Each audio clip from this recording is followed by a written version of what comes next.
Nous saluons tous dans les noms précieux de notre Seigneur Jésus-Christ. Tunamsalimia wote mjina la damani la Bwana Yesu Kristo. Nous continuons avec notre sujet Tukunaendelea na kishina mahubiri yetu intitulé le sacerdoce. ile tunaita ukoani. Et aujourd'hui nous voyons les processus de changement de sacerdoce. Na leo tukunaona vile kubadilika kukunafanyika ukoani. Et nous allons lire la Bible dans le livre des Hébreux. Na tutasoma kitabu ya Mungu Hébreux 7, Waebrania 7:12. Le sacerdoce étant changé, Ukoani kisha kubadilika, nécessairement aussi il y a un changement de loi. na hakika kunakuwa tena kubadilika kwa sheria. Et Jésus, quand il était là, Na Yesu wakati alikuwa kumsalaba, il était en plein travail. alikuwa katika Et kazi, les gens ne s'en apercevaient pas. lakini watu hawakuwa naona. Lui, Yeye étant le souverain sacrificateur, mwenye kuwa mkoani mkuu était en train de travailler. alikuwa anatumika. Étant agneau, Mwenye kuwa il est mwanakondoo mort sur la croix. alikufa kumsalaba Et il a versé son sang. na alimwanga damu yake. Nous allons lire Hébreux 7, 24. Tutasoma Waebrania 7:24. Mais lui, Yeye parce qu'il demeure éternellement, kwa sababu anaishi milele, possède un sacerdoce qui n'est pas transmissible. eko na ukoani ila haiwezi kutoka kwake na kwenda kwa mtu mwingine. C'est ainsi pour cela Ndio kwa maana kwa ile qu'il peut sauver parfaitement anaweza kuokoa kamilifu ceux qui s'approchent wale beko na mkaribia de Dieu par lui, Mungu kupitia yeye, étant toujours vivant pour intercéder benye kuwa ai eko tu ai ndio kutuombea en leur faveur. juu yabo. Dans le sacerdoce lévitique, Mkoani ya Walawi il y a le souverain sacrificateur mko mkoani mkubwa qui faisait le travail d'expiation. ule alikuwa anafanya kazi ya ondoleo ya Et on a dhambi, vu que ce n'était qu'une ombre. na tuliona ya kwamba ilikuwa ni Mais kivuli. quand Jésus est venu, Wakati Yesu alikuja, c'était le sacerdoce le plus parfait. ilikuwa ni ukoani yenye kwa kamili, Ce sacerdoce qui n'avait pas d'inconvénients. ilikuwa ni ukoani ila haikuwa na Ce bubaya. sacerdoce qui pouvait nous amener dans la perfection. Jo ukoani ilipaswa kutufikisha kwa Et kamilifu. nous lisons cela dans Hébreux 9, Na 11. tunaisoma Waebrania Mais 9. Christ est venu, Lakini Kristo alikuwa homme souverain saa sacrificateur vile mkoani mkubwa de bien à venir. juu ya mambo Il a itakayekuja. traversé le tabernacle le plus grand Alipita maskani yenye kwa munene et plus parfait. yenye kuwa kamili Il kabisa, n'est pas de construction de main d'homme ila haikujengwe na mikono ya ou mtu qui n'est pas construit de main d'homme, au haikujengwe na mikono ya mtu. c'est-à-dire qui n'est pas de cette Ni création. kusema ile aina hii Il maumbile est entré une fois pour toutes aliingia mara moja tu kwa lote dans le lieu très saint, ufashi takatifu sana, non avec le sang des boucs, hapana na damu ya de banyama faux, ya bankondolo, mais avec son propre sang, lakini aliingia na damu yake ayant obtenu une rédemption éternelle. kisha ye kupata ukombozi ya milele. Et quand il était là, Na wakati alikuwa hapa pour que le changement des sacerdoces ait lieu, hii ukoani ipate kubadilika, il fallait que toutes les conditions soient remplies. ilipasha kanuni yote ipate kutimilika, Et il fallait que la mort soit constatée. ilipashwa lufu ipate kuwa. Et quand il était là à la croix, Na wakati alikuwa pale kumsalaba il a rendu l'âme. alitoa uzima, Et le soldat a attesté cela. na askari alihakikisha. Quand il est venu, Wakati alikuwa il a voulu rompre ses os, ses genoux. alipenda kuvunja mifupa Et il s'est yake, rendu compte qu'il était déjà mort. aliona ya kwamba amekwisha Il kufa. fallait que la preuve soit donnée Ilipashwa kukuwa qu'il a hakikisho rendu l'âme. ya kwamba anakufa. Pour les autres qui n'étaient pas encore morts, Bale bote balikuwa bayakufa bado, on a rompu leurs jambes. balivunja miguu Mais yao. pour lui, comme il était déjà mort, Lakini juu yake sababu alikuwa mwenye et on n'a kufa pas rompu ses jambes. abakuvunja. Quand nous lisons dans Hébreux Wakati tunasoma Waebrania 9:16, 9, il est dit que pour que le testament entre banasema en njuu ya vigueur, kusema testament ipate kuwa na il bei, fallait que la mort du testateur soit constatée. ilipasha ule aliandika testament apate Et kufa. Jésus nous a laissé un seul testament. Na Yesu alituachia tu agano Il n'y en a moja, pas deux, aina mbili, mais ce testament-là lakini ile testament a deux alliances. iko na magano Il y a mbili. la première alliance Kuko agano ya kwanza sous le sang des animaux, yenye kwa chini ya damu et ya il y a wanyama, la deuxième na alliance kuko agano ya plus pili parfaite yenye kwa kamili sous son sang, chini ya damu sous le yake, sang d'Emmanuel. chini ya damu ya Et cela Emmanuel, constitue un seul na testament. ile inakuwa naonesha testament Parce moja qu'il tu, est mort une seule kwa sababu fois. alikufa tu mara Nous moja. lisons Hébreux 9, 16. Tunasoma Waebrania Car 9:16, là où il y a un testament, kwa sababu fuashi yenye kwa il est testament nécessaire que la mort du testateur soit constatée. inakuwa tena mzuri lufu ya wale aliandika testament ipate kuwa Un testament en effet, na testament pa hii mambo mais valable qu'en cas de mort, iko tu na bei ni wakati mtu mwenye puisqu'il n'a anakufa, aucune force kwa sababu haina na nguvu tant que le testateur vit. wakati ule aliandika engali mzima. Voilà pourquoi Njo kwa maana c'est avec du sang ni na damu que la première alliance fut njo inaugurée. ile agano ya kwanza Et iliandikwa presque tout, na yote kwa d'après la loi, kufuatana na sheria est purifié avec du sang. iko natakaswa na damu, Et sans effusion de na sang, bila kumwangika kwa il damu n'y a pas de pardon. hakuna usamehe makosa. Il fallait qu'il meure Ilipashwa et kufu que sa mort soit na constatée. lufu yake ipate Disons kuandika. dans 9:28. Tuko naisoma mu De 9:27. même Christ, Vile vile qui Kristo s'est offert une seule fois ule alijitoa mara moja pour tu porter les péchés de juu ya plusieurs, kubeba zambi ya watu wengi, apparaîtra sans péché ataonekana bila une zambi seconde fois mara ingine tena à ceux qui kwa l'attendent wale bote banakuwa na mongojea pour leur salut. juu ya wokovu yabo. 10:5. 15. C'est pourquoi Christ Njo kwa maana Kristo entra dans le monde. Dit, mwenye kuingia ndani ya dunia tu akasema n'as voulu ni sacrifice, haukupenda wala sadaka ni offrande, wala sadaka, et tu m'as formé lakini un corps. ulinitunga mwili. Tu n'as agréé ni holocauste, Haukufurahikia wala ni sadaka sacrifice pour le péché. au sadaka juu ya zambi, Alors j'ai dit, lakini nasema voici je viens tazama nakuja pour faire, ô Dieu, juu ya kufanya Bwana ta volonté.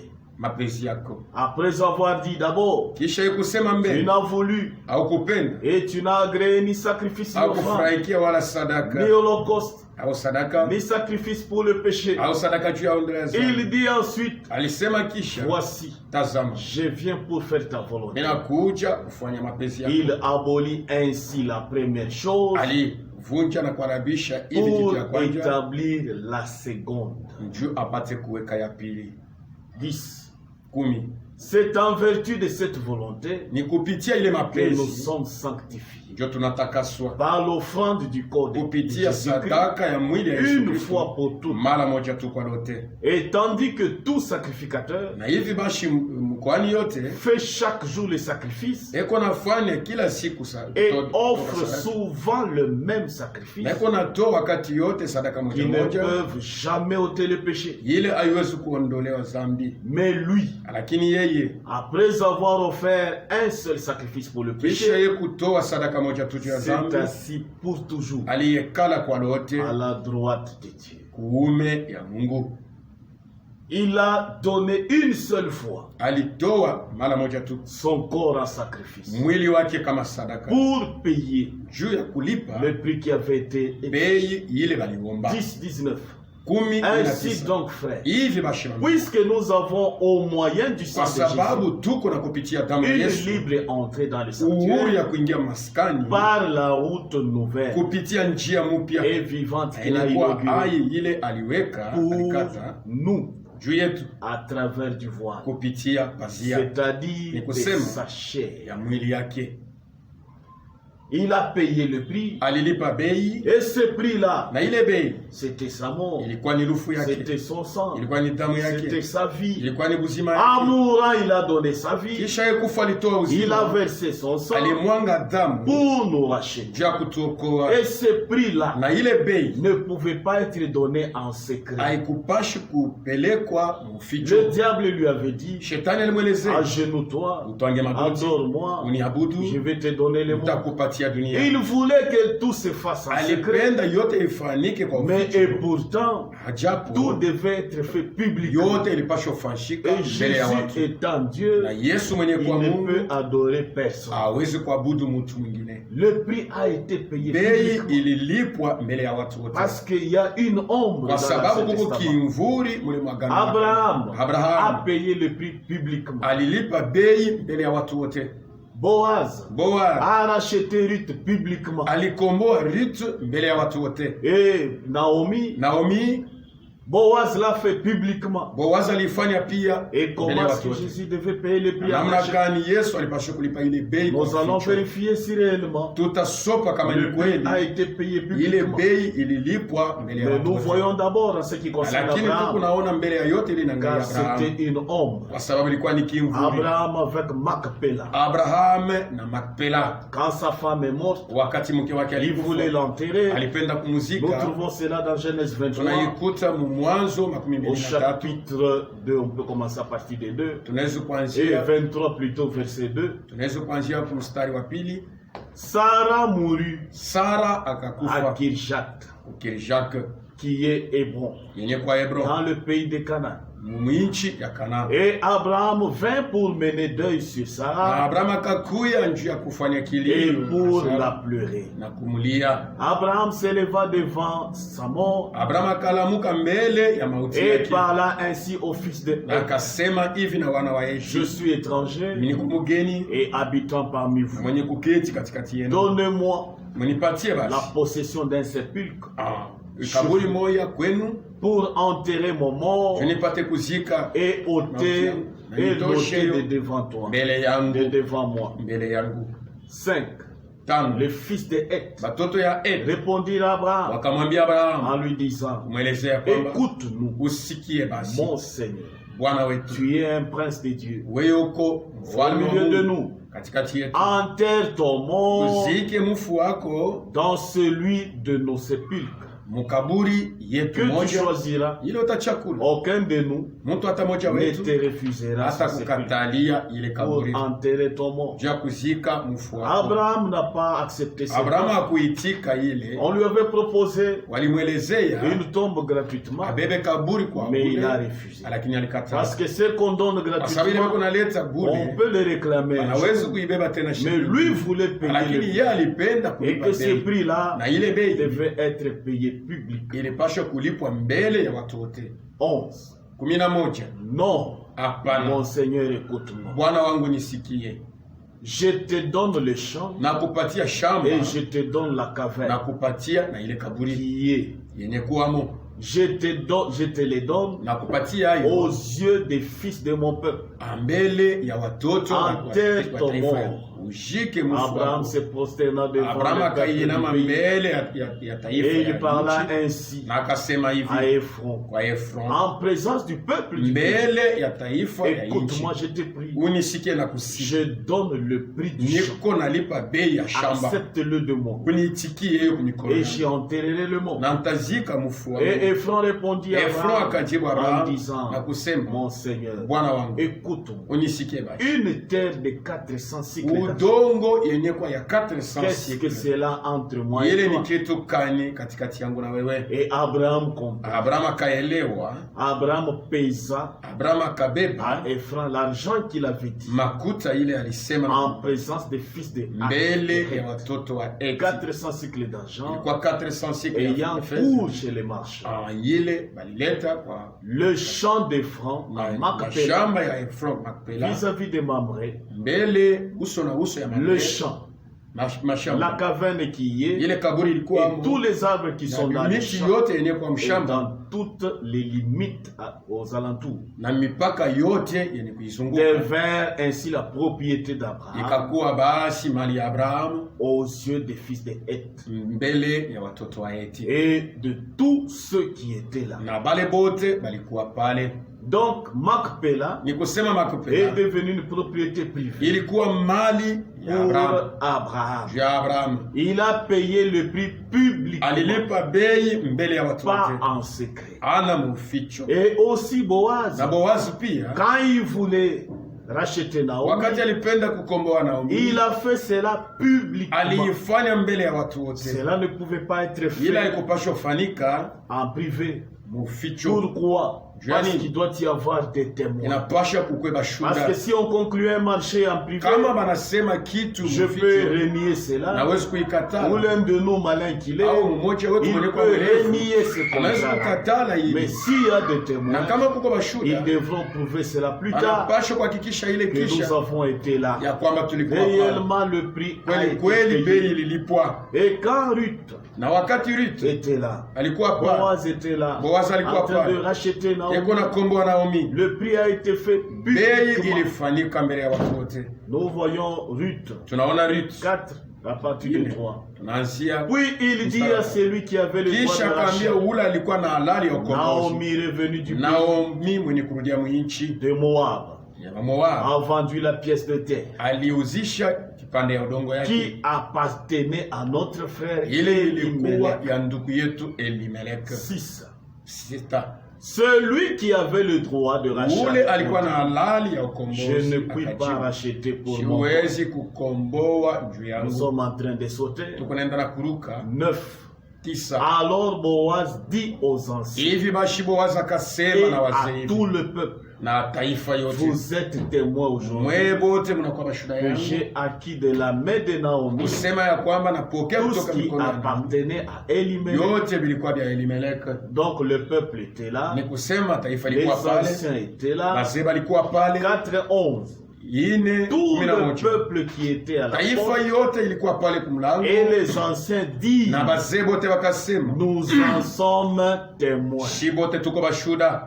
Donc les témoins étaient là. Ni kusema bashuda balikuwa pale Quand on a racheté, wakati balikomboa, les témoins étaient là. washuda walikuwa Quand pale Abraham a donné le prix pour wakati Abrahamu Macpéla, alilipa benjo ya les témoins Makpela, étaient là. bashuda balikuwa Et pale. voilà même Jésus Na a dit, tazama Yesu alisema comme le serpent a été élevé dans les sawa jardins, vile nyoka aliinushwa mle le mjangwa, Fils de l'homme aussi mwana sera. wa mtu atainua pia. Et cela c'est dans Nombre Na ile 21. tuko naisoma Mhesabu 21. Mais nous voyons ce que Jésus a dit. Lakini tunaona kile Yesu Il alisema, devait être élevé alipasha publiquement. kuinuliwa Tout le monde mbele ya devait watu wote, savoir na mtu yote que alipasha le prix a kujua été payé ya kwamba bei ililipwa publiquement. mbele ya watu Les wote. témoins devaient être là. Washuda walipasha kuwa Et pale, pour nous l'attester na njia ya jusqu'aujourd'hui, kutuhakikishia mpaka na nous lisons leo cela dans Jean tuko naisoma mu Yohane 11-13. 11:13. Personne n'est monté au ciel Hakuna mtu alipanda si ce n'est celui qui est descendu du ciel, isipokuwa tu ule alishuka toka le mbingu, Fils de l'homme mwana wa mtu qui est dans le ciel. mwenye kwa kumbingu. Et comme Moïse éleva le Na sawa serpent vile Musa aliinua dans nyoka le désert, mjangwa, il faut de même inapashwa que le Fils de l'homme soit mwana élevé, wa mtu apate kuinuliwa, afin que quiconque hivi ule atakaye croit en lui mwamini ait la vie éternelle. akuwe na uzima wa milele. Il fallait que le Fils soit Ilipashwa élevé. mwana wa mtu apate Et kuinuliwa. dans Jean 8, Na mu Yohane 28, Jésus dit ceci. 8:28 Yesu anasema hivi, Donc leur dit, akawaelezea basi, quand vous aurez élevé le Fils de l'homme, wakati mtainua mwana wa mtu, alors vous connaîtrez ce que je suis. na pale mtajua ile Et niko. dans 12-32, Na mu Yohane Il 12:32 Et moi, na mimi quand j'aurai été élevé de la terre, wakati nitainuliwa toka udongo, j'attirerai tous les hommes en moi.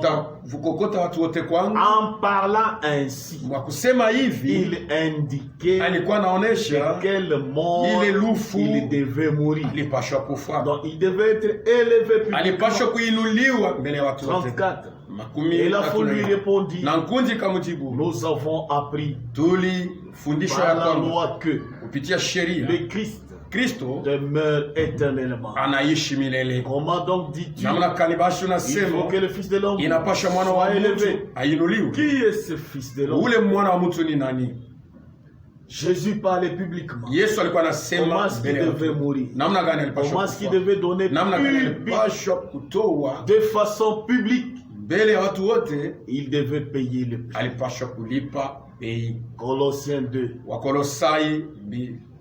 Nous pouvons lire à partir de 14. Tunaweza kusoma kuanzia Il a effacé l'acte alifuta matendo dont les ordonnances nous condamnaient ile amri ilikuwa na tu et qui subsistait na ilikuwa contre nous. iko natupiganisha, Et il a détruit na en alialabisha les clouant à kuitundika la croix. msalaba. Il a dépouillé alivula les dominations mautawalo et les autorités na mauwezo et les a livrés na alitoa publiquement mbele ya watu en wote spectacle, sawa vile en triomphant d'elle kwa kuitawala par la croix. kupitia Il n'a msalaba. pas fait ça en cachette, Hakuifanya mais mficho, c'était publiquement lakini ilikuwa ni mbele ya en watu wote. spectacle. Aliweka Donc, il y wazi. avait les spectateurs Ni kusema kulikuwa watu Il y walikuwa avait le wanaangalia. public qui assistait Kulikuwa à cette nkundi scène. ilikuwa naona hii maneno. qui croyaient que c'était un spectacle, Ilikuwa naona ile. mais c'était un travail Ilikuwa ni de kazi rédemption qui était ya en train de ukombozi s'accomplir. ilikuwa natimilika. La rançon fut payée publiquement. Ile bei ililipwa mbele ya watu 1 wote. Timothée 2:5. Timotheo wa kwanza 2:5.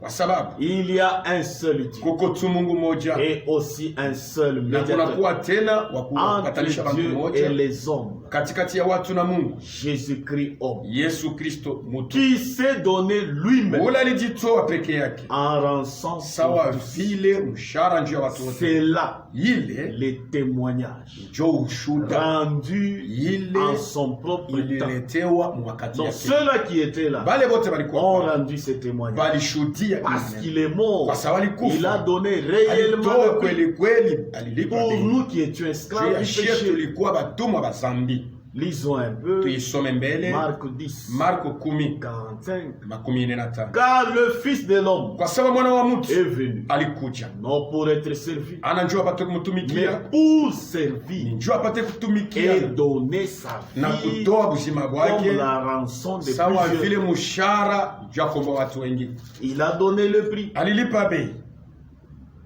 publiquement. mbele ya watu wote, Il a donné sa vie. alitoa uzima wake. Nous lisons aussi Tunasoma dans tena 1 Corinthiens 6. Wakorinto wa Nous kwanza sommes en 6. train de voir des preuves. Tukunenda na kuona Si mashuhuda réellement il a donné kama le prix, kweli kweli alilipa si bei, réellement il est mort kama kweli publiquement, kweli alikufa si mbele ya watu les wote, témoins étaient là, kama bashuhuda walikuwa 1 pale. Corinthiens 6. Wakorinto wa kwanza 6:20. car vous avez été rachetés Kwa sababu mulikombolewa à un grand prix. kwa bei mkubwa. Glorifiez donc Dieu Mutukuze basi dans Mungu votre corps mwili et wenu dans votre esprit na muroho yenu, qui appartient à Dieu. vyote vyenye kwa vya Mungu. Vous avez été, Mulikuwa basi, je suis à 7:23, niko sasa kusaba rachetés à un grand prix. benye kukombolewa kwa bei Ne mkubwa. devenez pas esclaves des Musikue hommes. bashi batumwa babatu, Il faudrait qu'il y ait des témoins. ilipashwa kukwe Les bashuda témoins étaient là. bashuda Nous walikuwa. avons vu là la Bible, nous Tuliona na témoigne Biblia iko que le natushuhudia grand prix a été ya kwamba bei donné. mkubwa Nous ililetwa avons été na rachetés à tulikombolewa un grand prix. kupitia bei mkubwa, Et il fallait que les na hommes, ilipashwa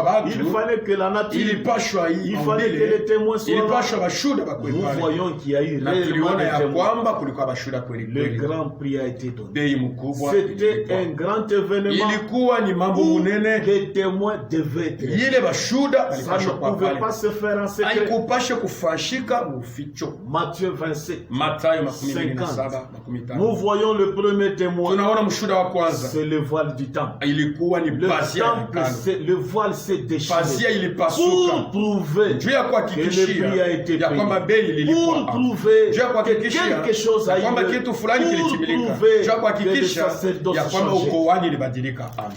Matthieu 27, Mathayo 50. 27. Jésus poussa de nouveau Yesu un grand cri akapaza sauti et nguvu, rendit l'esprit. na ili akatoa Et uzima. voici Na tazama le voile du temple pazia ya hekalu se déchirant ilipasuka depuis le haut jusqu'en bas. kwanza juu mpaka chini. Et le deuxième témoin, Na mshuhuda wa pili c'est la terre. ilikuwa ni La udongo. terre a tremblé Udongo ilitetemeka pour prouver juu ya que le kuhakikisha prix vient d'être ya kwamba bei payé. inalipwa. Et le troisième Na témoin, mshuhuda wa ce tatu sont les rochers. ilikuwa ni Les rochers se miamba. sont Miamba fendus. ilipasuka. Nous relisons Tuko 27-51. naisoma tena Et voici le voile du temple. na tazama pazia ya hekalu ilipasuka En deux.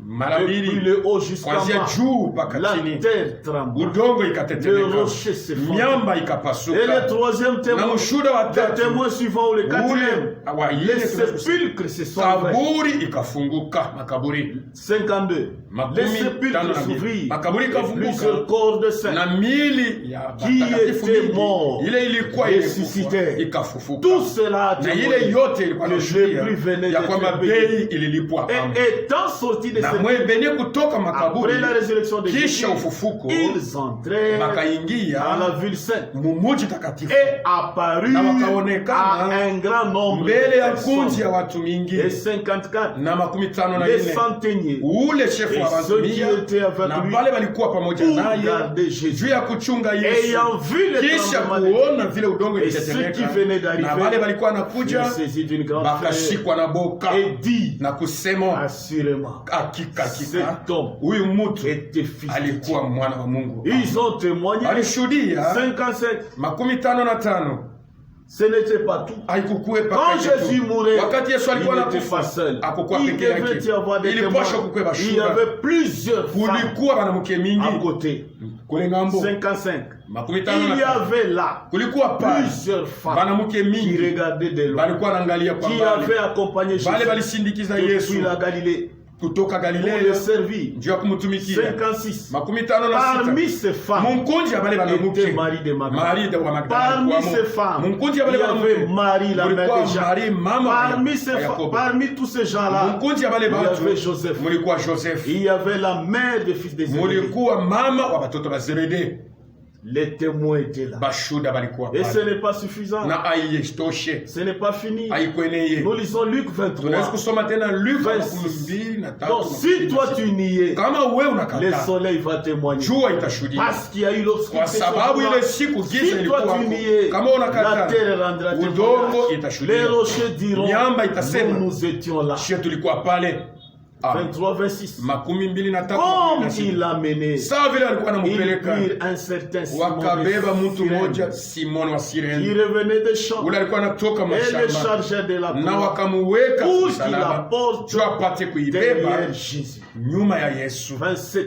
makumi mbili Il na était saba suivi alikuwa anafuatwa d'une grande na multitude de gens, kunji munene ya du watu peuple ya et taifa des femmes na qui banamuke se frappaient la wale poitrine walikuwa yuko napika et se kifua lamentaient sur lui. na kulia. Jésus se tourna vers Yesu elle, akageuka kuangalia na kusema, fille de Jérusalem, banamuke ba ne Yerusalemu, pleurez pas sur moi, musilie juu mais yangu, pleurez sur vous lakini mulie juu et yenu sur vos na enfants. juu ya watoto wenu. Lorsqu'ils furent arrivés, Wakati on lui wakafika appelait fashile Christ. wanaita Ils le Kra- crucifièrent là, wakamutundika pale ainsi que les deux na malfaiteurs. bale batomboshi bawili 35.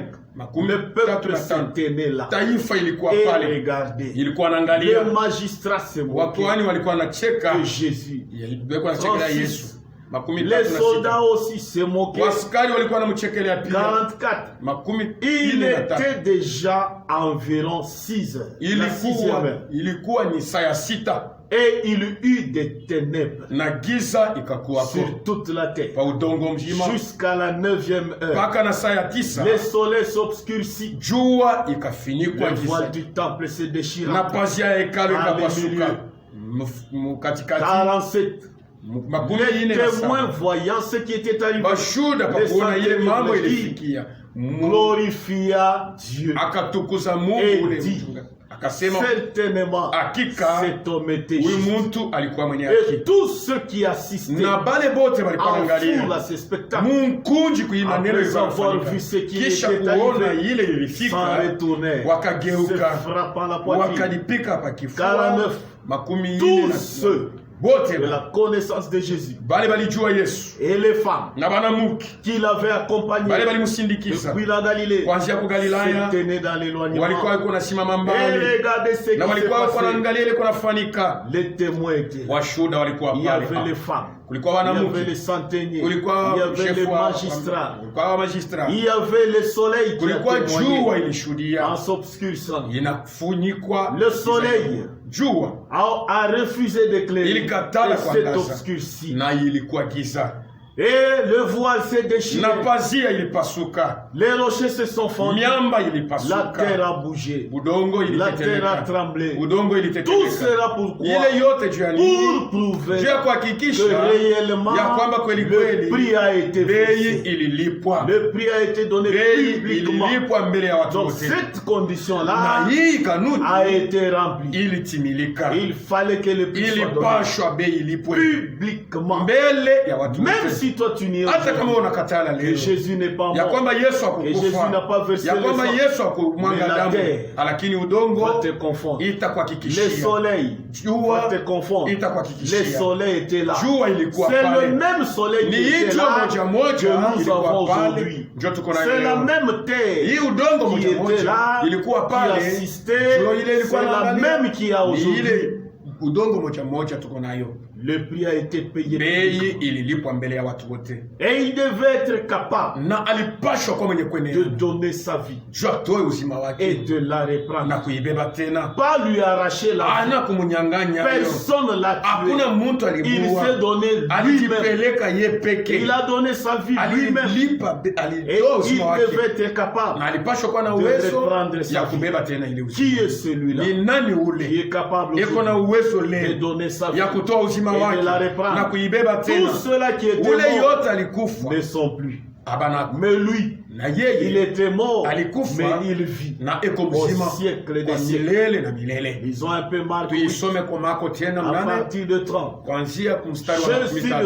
le recommandant Yesu akawelezea sévèrement de ne dire na nguvu yote cela de mshiseme lui à personne. ile mambo kwa mtu, Alors il commença leur na apprendre pale akaanza qu'il kubafundisha fallait que le Fils de l'homme ilipashwa mwana wa mtu souffrit atesweke beaucoup, mingi, qu'il fut rejeté par les hivi anciens, bamukatale, kuko par wazee, les principaux kuko sacrificateurs washefu wa et wakoani par les scribes, na kuko waandishi, qu'il fut mis à mort hivi bamuue, et qu'il ressuscita hivi afufuke 3 jours après. masiku tatu kisha. Jean 2, Yohane 2:19.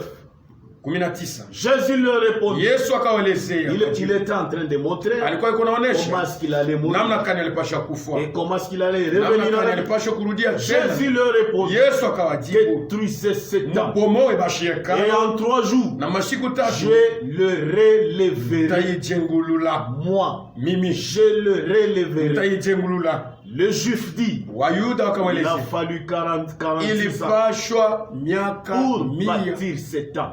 juu ya kujenga, Et toi, na wewe en 3 ans, en 3 jours, tu vas le relever. utaijenga. Mais il parlait du temps. Lakini alikuwa anasema juu ya De hekalo son corps. yenye kwa mwili wake. 10.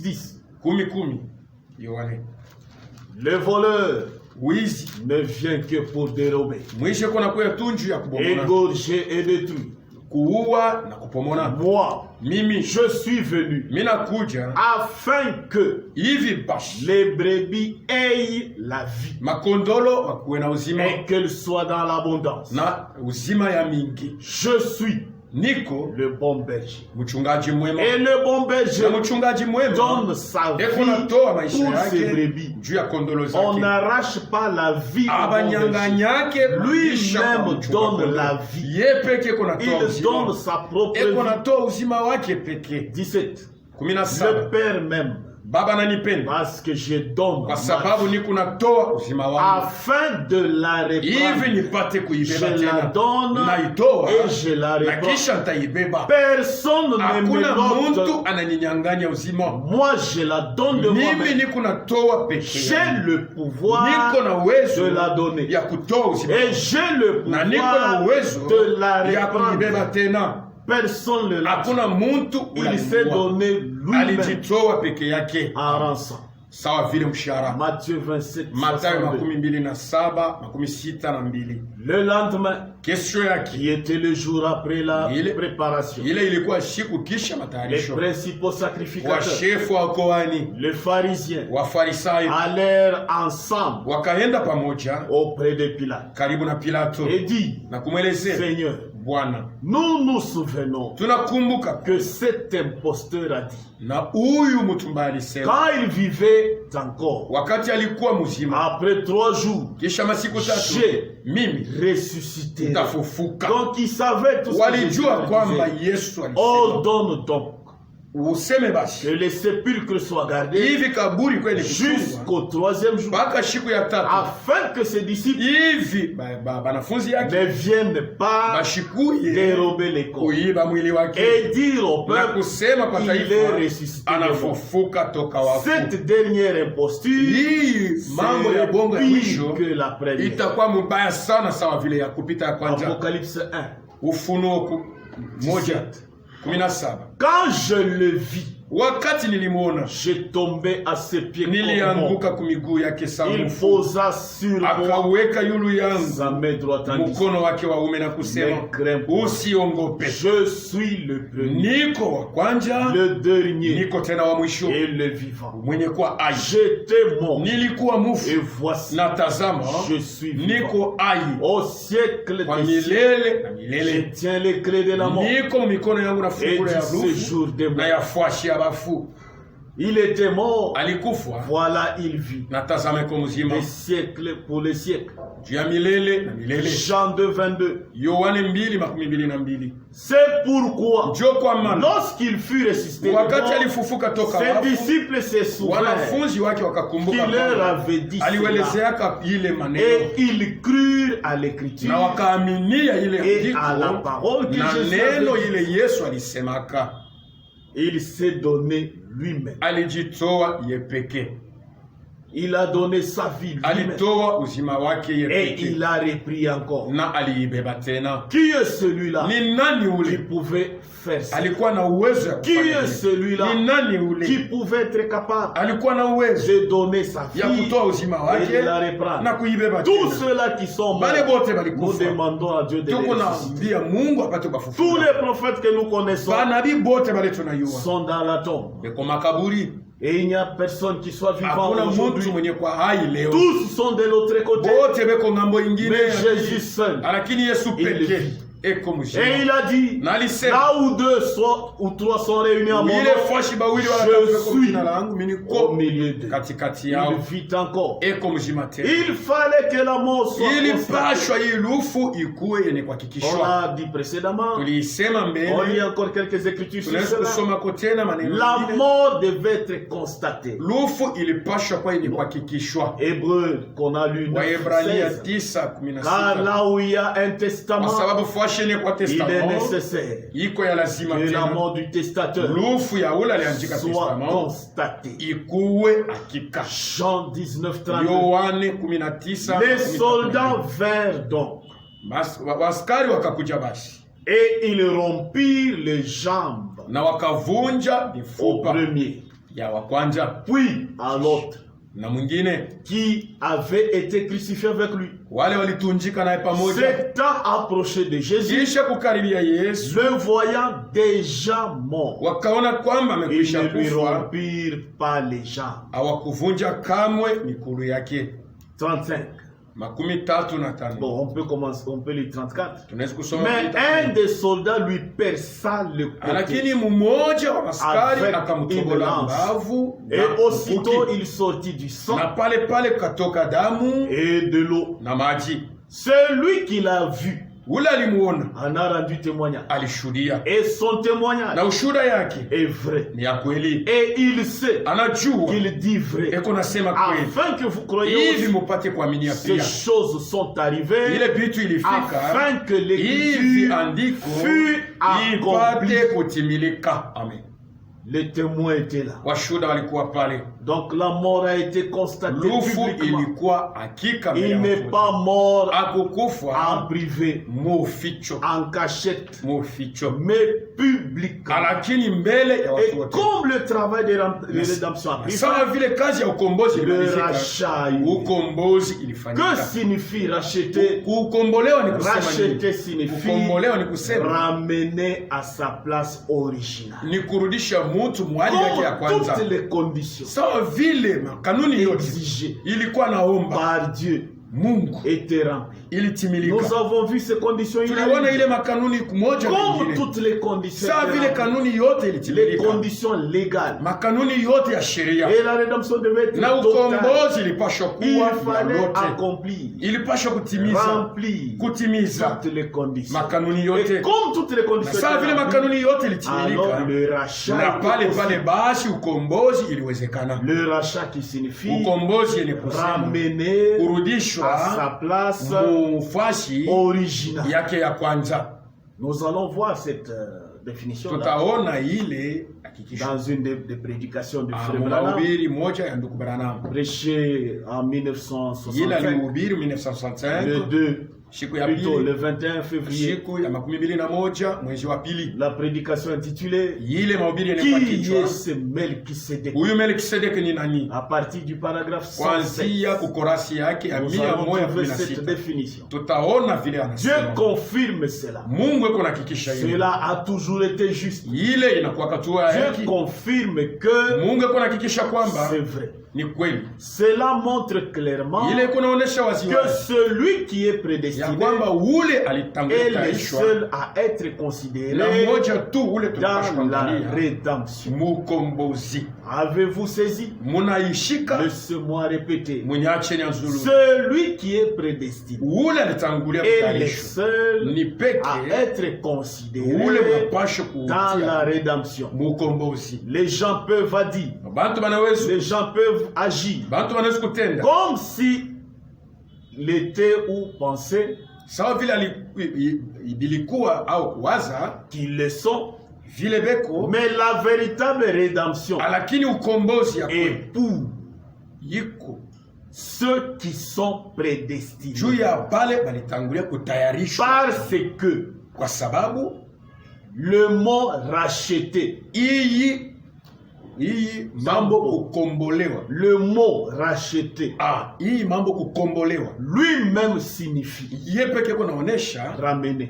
kurudishwa Est-ce juste? na miaki. Racheter, Kombolewa c'est racheter ni kukombolewa, quoi que ce soit. hata inakuwa C'est le ramener ni à kurudisha sa place originale. nafasi yake ya kwanza. Donc, Ni kusema seuls peke les prédestinés bale balitayarishwa kuima sont ramenés. banarudishwa, Parce que les autres kwa sababu ne wengine venaient pas de là. abakutokee kule. Amen. La rédemption Ukombozi ne concerne que les enfants de Dieu. yiko ako tunju ya batoto ya Parce que Mungu seuls bo peke yao vont être ramenés. batarudishwa, mwalimu Les ya autres kwanza. ne seront pas ramenés. Wengine batarudishwa. Nous lisons encore dans une autre prédication Tunasoma tena mu mahubiri ingine prêchée en ile 1964, alihubiri le 1964 29 juin. masiku 29 mwezi wa sita. Le Dieu puissant dévoilé Mungu wa uwezo mwenye à kufunula, partir du paragraphe 48. kuanzia kukorasi yake ya 48. Je lis ce qui suit. Niko nasoma ile inafuata. Il n'a jamais changé sa nature. Asi abadilisha kali yake, Parce que Hébreux 13:8, kwa sababu Waebrania 13:8 qu'il est le kunasema même. eko sawa sawa hier, jana, aujourd'hui leo et éternel. na milele. Dieu Mungu s'est fait chair alijifanya kuwa Mungu afin de mourir hivi akufwe pour nous racheter jua du péché. tukombole kutoka C'est dhambi. pourquoi il Ndio kwa s'est maana transformé alibadilishwa lui-même ye peke et yake, s'est fait homme, anajifanya kuwa mtu ramené à la place originale. juu ya kurudisha kufashi ya kwanza. Paragraphe 54. Korasi ya 55. Ainsi Dieu, Hivi au Mungu commencement, kumwanzo était la vie. alikuwa uzima, Celui qui est éternel, ule kwa milele en lui ndani yake se trouvaient des attributs. mulikuwa makazi, Et ces attributs na ile makazi sont devenus des paroles. inakuwa ni neno, Et la parole na ile neno est devenue chair. inakuwa mwili. Jésus Yesu était le rédempteur. alikuwa mkombozi, Et ramener signifie na kurudisha ni kusema, ramener. kurudisha ni S'il kusema faut ramener une chose, kama tunapaswa kurudisha c'est kitu, qu'elle devait d'abord na kusema se ilipashwa trouver mbele, quelque part ile kitu ikuwe fashi avant fulani qu'on l'y ramène. mbele ya kuirudisha ile fashi ya Ainsi, kwanza. vous voyez, Hivi muko naona basi tous bote ne pourront pas les voir. abatamuonaka, Parce que tous kwa sababu wote n'étaient pas dans la pensée de Dieu. abakukuwaka au mawazo ya commencement. Mungu kumwanzo.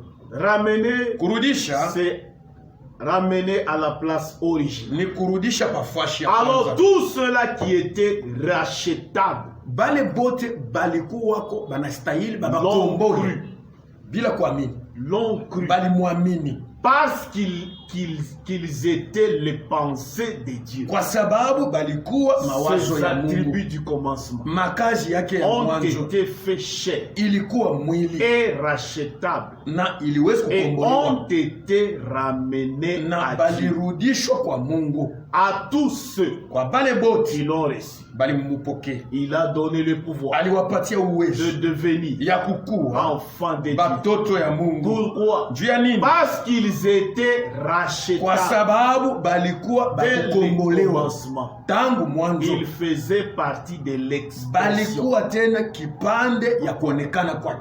Amen. Amen.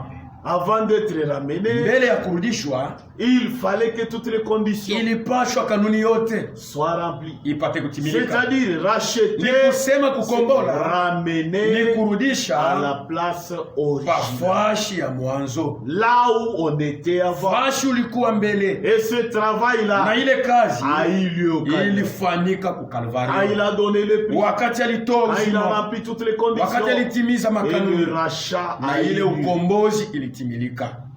Et à la croix, Na un kumsalaba, grand travail était kazi fait. munene ilitimilika. Nous étions en train de passer Tulikuwa de tukunapita, la loi tunatoka vers kusheria, la grâce. tunaenda kunema. Toutes les conditions étaient Makanuni remplies. yote ilikuwa Comme toutes les conditions étaient sawa remplies, vile makanuni yote ilitimilika.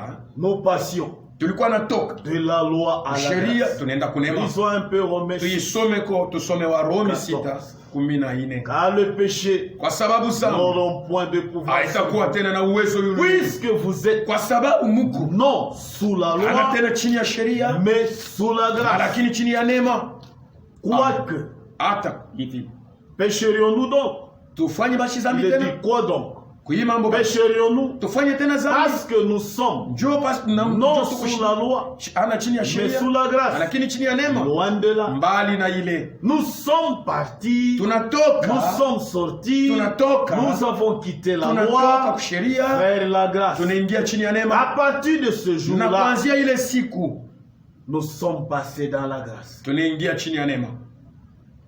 Lisons un peu Romains 7. Tusome kwa Warumi 7. Et étant sous la loi, sous Na la benye kwa grâce, chini ya neema, est-ce que nous pouvons vivre en tunaweza désordre? kuishi tena vile tunataka? Non. Hapana. Romains 7, 6. Warumi 7:6. Mais maintenant, Hapa sasa nous avons été dégagés de la loi, tunatoka sasa kusheria, étant morts à cette loi, benye kufa kuisheria, sous laquelle nous étions chini réunis, yayo ile tulikuwa de bafungwa, sorte que nous servions munamna ya kusema dans tulikuwa un esprit nouveau, tutumikie et boro ya non mpya, selon la lettre qui ana a vieilli. kufuatana na ile andiko inesha kwa ya zamani. Galates 3:10. Wagalatia Mais on 3:10. peut commencer à partir de Tunaweza 21. kuanzia kwa 21. La loi Sheria est-elle donc contre les promesses de Dieu? ni kusema inapinganisha malako ya Mungu? Loin de là. Mbali na ile. Si lui était donné une loi Kama bashi balileta sheria qui put procurer la vie, ile ilipashwa kuleta la uzima, justice viendrait réellement de la loi. uwaki ilipashwa kutokea Mais kuisha, l'écriture a tout renfermé sous le péché, lakini andiko ilifunga yote chini ya zambi, afin que hivi basi ce qui avait été promis ile ililakwa fût donné par ipate la foi kupewa kupitia en imani Jésus-Christ ndani ya Yesu Kristo à ceux qui kwa bali croient. bote beko na mimi. Avant la foi Mbele ya imani vint, ikuye, avant que la foi vint, mbele imani ikuye, nous étions enfermés sous la garde de la loi, benye kufungwa chini ya angalisho ya en sheria. vue Hivi basi de la foi kuona kwa imani qui devrait être révélée. ile ilipashwa kufunuliwa. Ainsi, Hivi la loi a été sheria ilikuwa comme un pédagogue sawa vile mwalimu pour nous juu conduire ya à Christ, kutuongoza kwa Kristo, afin que nous fissions hivi tupate kuwa justifiés par benye la foi. haki kupitia imani. 25. 25. Par la foi étant venu, Kisha imani kuwa nous ne sommes plus sous ce pédagogue, hatuna tena chini ya ule mwandishi, car vous êtes tous kwa sababu mko bote fils de Dieu par la foi watoto ya Mungu kupitia en imani Jésus. ndani ya Yesu Kristo. Et vous tous Na mwe bote qui avez été baptisés en Christ, bale balibatizwa ndani ya vous Kristo, avez revêtu Christ. mulimuvala Kristo. Il n'y a plus ni Hakuna tena wala Yuda ni grec, wala Muyunani, il n'y a plus ni esclave, hakuna tena wala mtumwa Ni libre. wala mtu mwenye kuwa huru, il n'y a plus ni homme, hakuna tena wala mwanaume Ni femme. wala mwanamke, car tous kwa sababu vous bote êtes un muko mtu moja en Jésus-Christ. ndani ya Yesu Kristo. Et si vous êtes en Na Christ, kama mko ndani ya Kristo, vous êtes donc munakuwa la basi postérité d'Abraham, uzao ya Abrahamu, héritage, wariti héritier selon la promesse. kufuatana na malako. Galates 3, Wagalatia 22. 3:23. Mais l'écriture a tout Lakini renfermé. andiko ilifunga On yote. a relu ça. On peut Tulisoma, aller à Jean 1, 17. tunaweza kwenda ku Yohane 1:17. Car la loi a été donnée kwa sababu sheria ilipewa par Moïse. kupitia Musa. La grâce Neema et la vérité na ukweli sont venus par Jésus-Christ. vinakuja kupitia Yesu. Acte 15:11. Matendo 15. Mais c'est par la grâce Lakini ni kupitia neema du Seigneur Jésus ya Bwana Yesu que nous croyons ile tunaamini être sauvés. ya kwamba tunaokolewa De la même namna manière moja que. na bo. Amen. Galates 2:21. Wagalatia 2:21. Je ne rejette pas la grâce. Nisikatale bashi neema ya Mungu. Car la justice Kwa sababu s'obtient par la loi. Uwaki Christ inapewa est kupitia donc sheria. plutôt si la justice Kama uwaki s'obtient par la loi, inapewa kupitia sheria. Christ est donc mort en vain. Kristo alikufa bashi kwa bure. Galates 4:4. Wagalatia 4:4. Mais lorsque le temps ont été accomplis, Lakini wakati Dieu ilitimilika, a envoyé Mungu alituma son fils, mwana wake né d'une femme, mwenye kusalikwa toka né mwanamke, sous la loi, mwenye kusalikwa chini ya sheria, afin qu'il racheta hivi apate kukombola ceux qui étaient sous la loi, bale balikuwa chini ya sheria, afin que nous ressuscitions hivi tupate kupokea l'adoption. kutiwa wana. Amen. Nous avons quitté la loi, tunatoka kusheria vers la grâce, tunaenda kunema, et nous sommes sauvés na tunaokolewa par grâce, kupitia neema, parce qu'on était kwa incapable sababu de hatukustahili donner le ya bien. kutoa. On était incapable. Hatukustahili. Personne sur la Hakuna terre mtu hata mmoja ne pouvait donner les ule biens. alipaswa kulipa bei. Personne, Mtu hata que ce mmoja, soit nos grands-parents, hata bankambo les yetu, prophètes, banabii, les prédicateurs, Wow, tous oui. les miracles qu'ils ont fait ne pouvaient rien faire, ne pouvaient pas nous accorder la vie, ne pouvaient pas nous sauver. Il fallait un rédempteur, il fallait un sauveur, quelqu'un qui remplisse toutes les conditions, et il fallait le sang pur, le sang d'Emmanuel. Et à partir du calvaire, nous avons été rendus libres. Aujourd'hui, nous ne sommes plus péchés. Aujourd'hui, nous sommes appelés enfants de Dieu.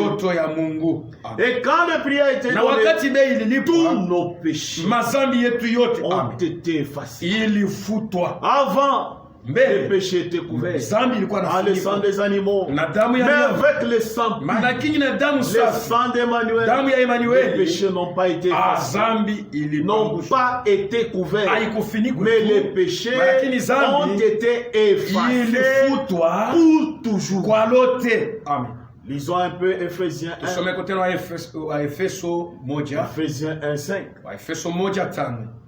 Nous ayant prédestinés dans son amour à être ses enfants d'adoption par Jésus-Christ, selon les bons plaisirs de sa volonté, et à la louange de la gloire de sa grâce, qui nous a accordé en son bien-aimé. En lui, nous avons la rédemption par son sang, la rémission des péchés. En lui, nous avons la rédemption par son sang, la rémission des péchés selon la richesse de sa grâce.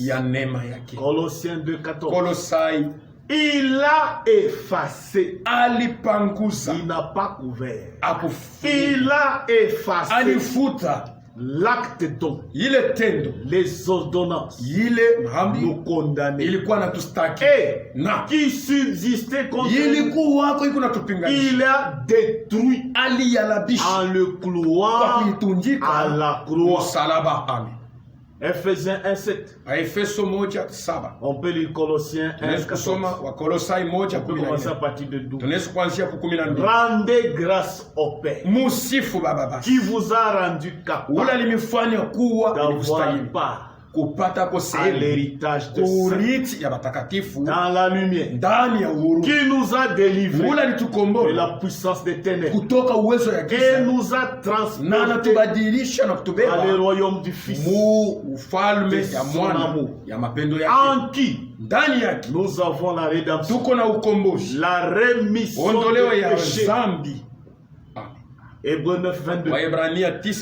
Et presque tout d'après la loi, kufatana shiri et purifié bikuna takasu avec du sang. na damu Et sans effusion bila de sang, kumwangika kwa il damu n'y a pas de hakuna pardon. usama ya zambi. Sans effusion de sang, Bila kumwangika kwa on ne damu pouvait pas être pardonné. hatukupashwa Il fallait kusamehewa, que son sang ilipashwa damu yake coule sur le bois du calvaire. ipate kumwangika. Hébreux 8:12. Waebrania Parce 8:12. que Kwa sababu je pardonnerai leurs iniquités nitasameya maovu et yao que je ne me na souviendrai plus sitaikumbukaka tena de leurs péchés. ile zambi yabo.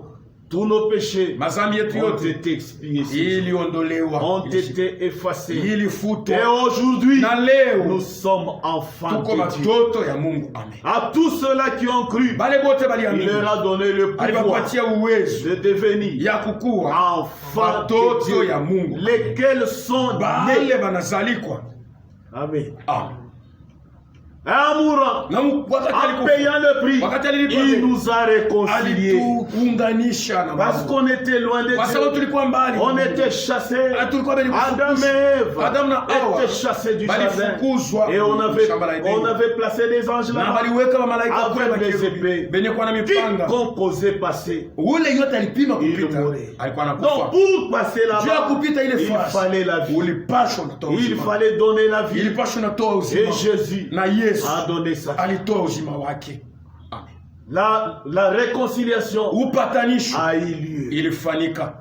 Est-ce qu'il nous a réellement Ni réconciliés? kweli kweli alitukusanisha Oui. na Mungu? Kweli. Aujourd'hui, Leo. nous sommes avec Dieu. Tuko na Mungu. Aujourd'hui, nous sommes en communion Leo avec tuko lui. mupatanisho na Aujourd'hui, Mungu. nous parlons avec lui. Leo tuko nasema na Aujourd'hui, Mungu. il parle avec nous Leo tunasema na comme Yesu. un père Sawa vile baba parle à ses eko enfants. nasema na watoto yake. Lisons un peu Romains Tuisome 5. kote na Warumi 5 8. Mais Dieu Lakini Mungu prouve son amour eko nahakikisha mapendo yake envers nous. kwetu. En ce que, Munamna kusema lorsque nous étions encore wakati des tulikuwa pécheurs, tungali batenda zambi, Christ est mort. Kristo pour nous. alikufa juu yetu. À plus forte raison, Sasa mara ngapi tena maintenant hapa que sasa nous sommes justifiés tunakuwa bene kuhesabiwa par haki son sang, kupitia damu yake, serons-nous sauvés par lui tutaokolewa tena de kwake la colère? kwa kashilani, Car si, kwa sababu kama lorsque nous étions wakati ennemis, tulikuwa maadui nous zake avons été réconciliés tulipatanishwa naye avec Dieu na Mungu par la mort kupitia lufu de son Fils. ya mwana wake. À plus forte raison, Mara ngapi étant réconciliés, benye kupatanishwa serons-nous naye sauvés tutakuwa tena benye kuokolewa par sa vie. kupitia uzima Et wake. non seulement Na cela, ana paka ile mais encore, na mara ngine nous nous tena glorifions à Dieu tunajitukuza ndani ya par Bwana notre Mungu Seigneur kupitia Bwana wetu Jésus-Christ, Yesu Kristo, par qui kupitia yeye maintenant hapa sasa nous avons obtenu tulipokea la réconciliation. upatanisho. C'est pourquoi, Ndio kwa maana comme un seul homme, sawa vile kupitia comme Mungu par mmoja, un seul sawa vile homme, kupitia mtu le mmoja péché est entré zambi dans le monde. iliingia mdunia, Et par le na péché, kupitia zambi la mort. lufu. Qu'ainsi, Hivi basi la mort lufu s'est étendue inasambazwa sur tous les kwa hommes, watu bote, parce que tous kwa sababu bote ont péché. balitenda zambi, Car jusqu'à la loi, kwa sababu mpaka le kusheria péché était dans les mondes. zambi ilikuwa mdunia. Or, le péché Japo zambi n'est pas imputé hawawezi quand kuivuka il n'y a point de loi. kama hakuna sheria.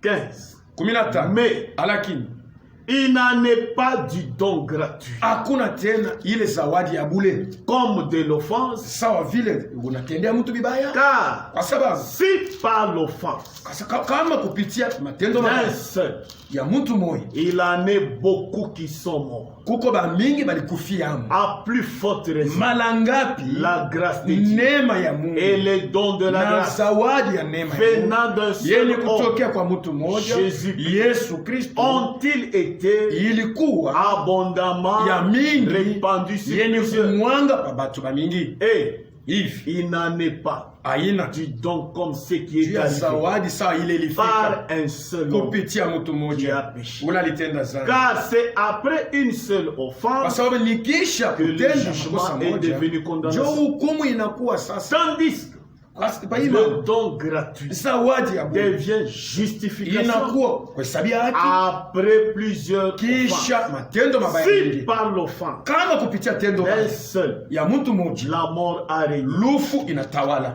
par lui seul. kupitia yeye peke. Après Après forte raison, à plus forte raison, ceux qui reçoivent l'abondance de la grâce et du don de la justice régneront-ils dans la vie par Jésus-Christ, lui seul.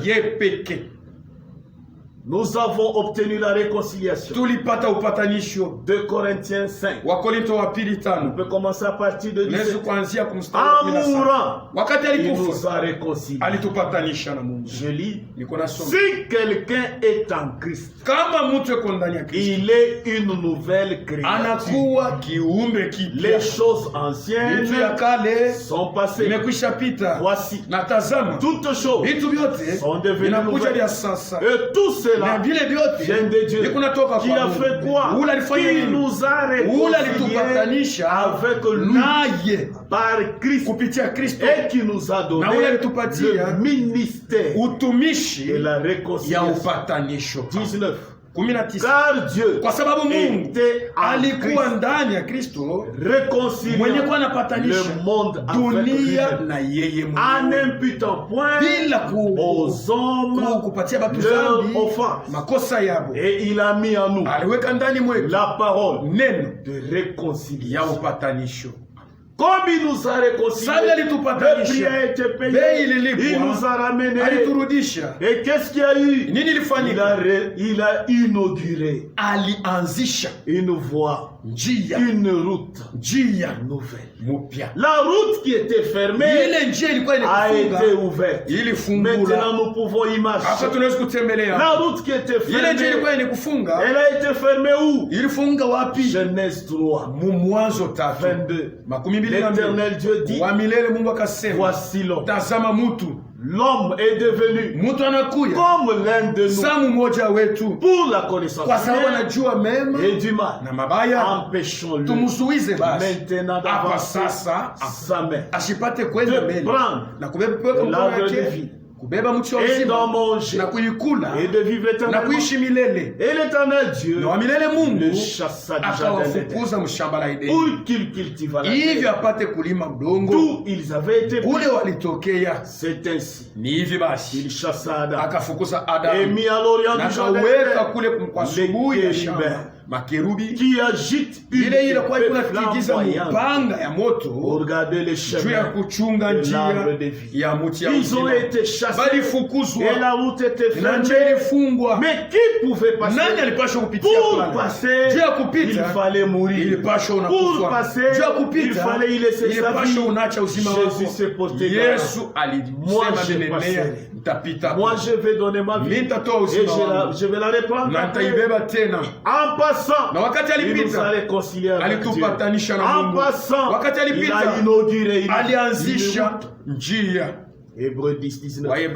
Ainsi donc frère, puisque nous avons au moyen du sang de Jésus une libre entrée dans le sanctuaire. Par quoi? Par la route nouvelle et vivante qu'il a inaugurée pour nous au travers du voile, c'est-à-dire de sa chair. Amen. Amen. Et comme il nous a ramenés, il a tout payé, toutes les conditions, le sang fut versé, le prix a été payé publiquement. Le salut est devenu possible. Amen. Et là on devenait libre.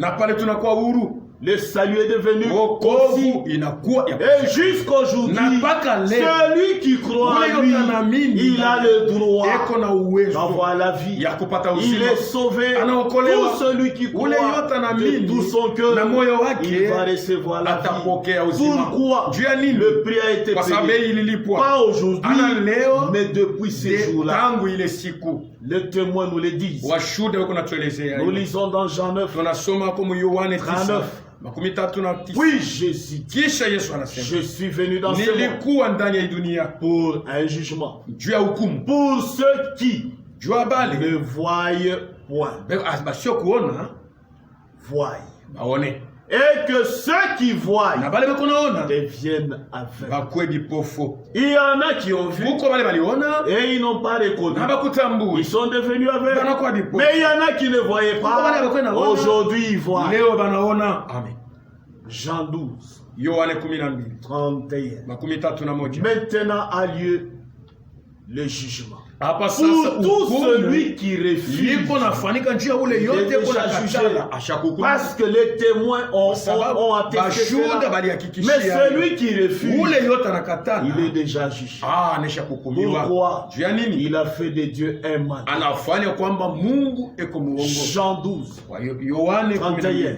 Maintenant a lieu le jugement de ces mondes. Maintenant le prince de ces mondes sera jeté dehors. Pourquoi? Jean 3. Lisons un peu à partir de 18. Celui qui croit en lui n'est point jugé. Pourquoi? Parce qu'il est dit, car Dieu a tant aimé le monde, il a donné son Fils afin que quiconque croit en lui ne périsse point, mais qu'il ait la vie éternelle. Tout celui qui refuse, il est jugé. 18. Celui qui croit en lui n'est point jugé, mais celui qui ne croit pas est déjà jugé. Pourquoi? Parce qu'il n'a pas cru au nom du Fils unique de Dieu. Tout celui qui croit le il est passé de la vie, plutôt de la mort à la vie. Mais celui qui refuse, il reste toujours un homme mort. Jean 5, 7. Bon, on peut aller de l'avant. Hébreux 7, 25. Mais lui, on peut lire la partie 24. Parce qu'il demeure éternellement, possède un sacerdoce qui n'est pas transmissible. C'est aussi pour cela qu'il peut sauver parfaitement ceux qui s'approchent de Dieu par lui, étant toujours vivant pour intercéder à leur faveur. Il nous convenait en effet d'avoir un souverain sacrificateur comme lui, saint, innocent, sans tache, séparé des péchés et plus élevé que les cieux. Tout celui qui croit à l'œuvre du calvaire, il reçoit la vie éternelle. Il passe de la mort à la vie. Mais tout celui qui refuse est condamné parce qu'il a fait de Dieu un mal. Ce jour-là, le jubilé a eu lieu. Ce jour-là, c'est une grande fête. Ce jour-là, la trompette a sonné. Le prix a été payé. La même trompette est entendue jusqu'aujourd'hui. Le calvaire, le prix a été payé. Le prix a été payé. Et tout celui qui accepte, il devient libre pour toujours. Le jubilé a eu lieu. Nous voyons la loi sur le jubilé dans Lévitique 25. Tu compteras 7 sabbats d'année, 7 fois cette année. Et le jour de cette sabbat d'année feront 49 ans. Le 10e jour du 7e mois, tu feras retentir le son éclatant de la trompette. Le jour des expiations, vous sonnerez de la trompette dans tout le pays.